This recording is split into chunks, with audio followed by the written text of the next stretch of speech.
Hello, it is Throwback Thursday, September 30th, 2021. Steve Sipress here, and we are now 3/4 of the way done with 2021, only 1/4 of the way to go. Hopefully you have reached or are on the verge of reaching your business goals of the year. You have 1/4 left to break through the goals, kick major butt. I'll be here to help you do that. But today we reminisce because it was 2 days ago was the 101-year anniversary of the Black Sox scandal, where 8 players from the American League Championship 1919 White Sox baseball team were indicted for throwing the World Series, purposely losing the World Series. One of those players famously being Shoeless Joe Jackson, one of the greatest baseball players of all time, who did not participate at all in the fixing of the World Series, and yet,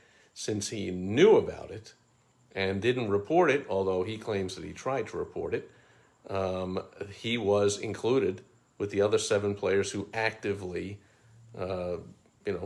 tried to not field well, pitch well, hit well, lose the games. Joe Jackson set a record that lasted for decades for most hits in a World Series. He had almost batted 400. I think he batted 375, had 12 hits. That was a record, didn't make any errors. Not a chance that he actually actively threw the series. But since he didn't say a word about it, he was indicted along with the other 7 and kicked out permanently from Major League Baseball. And so a movie came out decades later, 1989, I think it was, 8 Men Out. Another movie came out around the same time, Field of Dreams, starring Kevin Costner. And so today the news came that Frank Thomas, who played with the Chicago White Sox in the modern era, and one of their greatest players ever, made the Hall of Fame, humongous, big power hitting guy. Met him a couple of times in Chicago. He used to hang out in a bar, club, that was close to where I lived, and we'd walk by and see Frank Thomas hanging out at the bar. There was one summer, I guess it was 2001, that I was there, and he was injured. And so he would hang out there. Once in a while, we go up and say hello and hang out a little bit. Super guy. Obviously multi-millionaire many times over from baseball. Now he gets paid as a commentator, does some commercials, so, he's not hurting for money. But he didn't alone buy the Field of Dreams and everything around it. He was the head of an investment group. But, fitting name, a White Sox player at the Field of Dreams, which commemorates the White Sox, known as the Black Sox because of the scandal anyway. Big things are happening out there at the Field of Dreams. 6 weeks ago, Major League Baseball held the first ever game in the state of Iowa in the major leagues. The Cubs have had a AAA minor league team there at their highest level for years, but this was the first major league game there at a special stadium they built right next to the movie set stadium, which is right next to the family farm where that whole movie was filmed, and all kinds of tourism things go on there. They of course give tours of the place.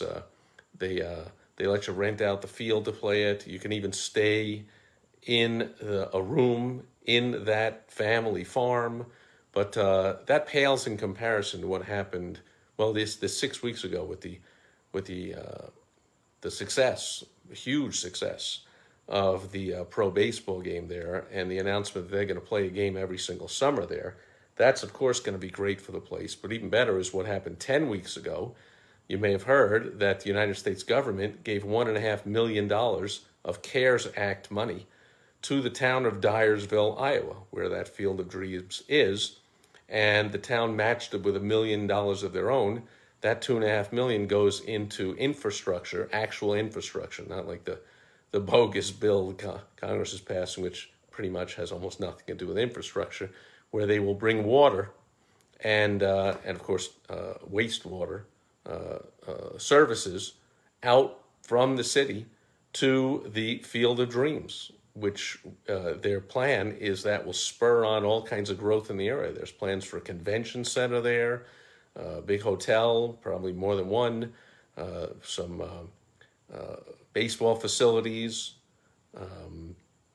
permanent Major League Stadium, and probably all kinds of other things happening. So a big purchase by Frank Thomas and his group, purchasing Field of Dreams. Unsure whether they started the negotiations after that $2.5 million was earmarked for the expansion and the growth of that huge tourism area, which is for Iowa, and bound to be 100 times bigger now, or whether they were in negotiations and that was kind of like a catalyst for the government taking action, going, we want this deal to go through, so we will put through this $1.5 million in CARES Act money. I'm not sure. I can check into it in the near future, and maybe I'll get back here with you, but we'll see which it was. But either way, it's very exciting. It's very cool. Frank Thomas, great guy, and just great to see growth, business growth. That $2.5 million, $1.5 million from federal government, $1 million from the nearby town, Dyersville. Supposedly at the time, they said it was going to bring in 350 jobs to the area. So, and that's great news for small business owners, because there's all kinds of stuff will crop up. Restaurants, gift shops, other hotels, rental cars, who knows, and construction, obviously short term, all kinds of stuff going to be happening. And then, of course, these 350 jobs, which will be created and spur all kinds of economic growth. We love to see it. Love to see it in the hands of a great guy, Frank Thomas, great ambassador for the game of baseball. So that's big news here on Throwback Thursday, because it was 2 days ago was the 101-year anniversary of the indictment of the 8 men getting thrown out of Major League Baseball. 101 years, and 2 days later, Field of Dreams gets a big boost. Looking forward to what happens in the future there. And that'll do it for Throwback Thursday. I will catch you tomorrow on Foundation Friday. Over and out. Bye-bye.